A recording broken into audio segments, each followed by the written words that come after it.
Hello everyone, నా పేరు Mounika.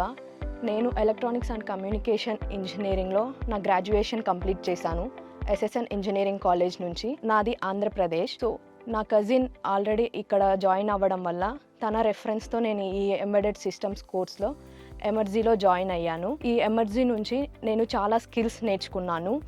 Like ఇక్కడ కండక్ట్ చేసేటువంటి వీక్లీ టెస్ట్ కానీ, మాక్ ఇంటర్వ్యూస్ కానీ, మాడ్యూల్ టెస్ట్, వైవా టెస్ట్, ఇవన్నీ నాకు చాలా హెల్ప్ చేశాయి. సో ఒక మాడ్యూల్కి వచ్చేసి మల్టిపుల్ ప్రాజెక్ట్స్ చేయడం వల్ల అది నాకు ఇంకా నాలెడ్జ్ని ఇంప్రూవ్ చేసుకోవడంలో ఎంతో హెల్ప్ చేసింది. సో ఇంకా ఈ మాక్ ఇంటర్వ్యూస్ ఇవన్నీ కండక్ట్ చేయడం వల్ల నేను యాక్చువల్ ప్లేస్మెంట్స్లో మంచిగా పర్ఫామ్ చేయగలిగాను. నేను రీసెంట్గా లేకా వైర్లెస్ కమ్యూనికేషన్స్లో సెలెక్ట్ అయ్యాను. దీనికి అంతటికీ కారణం ఎమర్జీ ఇన్స్టిట్యూట్. సో నేను ప్రతి ఒక్కరికి ఎంబెడెడ్ సిస్టమ్స్లో ఇంట్రెస్ట్ ఉన్న వాళ్ళకి ఎమర్జీ ఇన్స్టిట్యూట్ని సజెస్ట్ చేస్తున్నాను. Thank you ఎమర్జీ for giving this opportunity.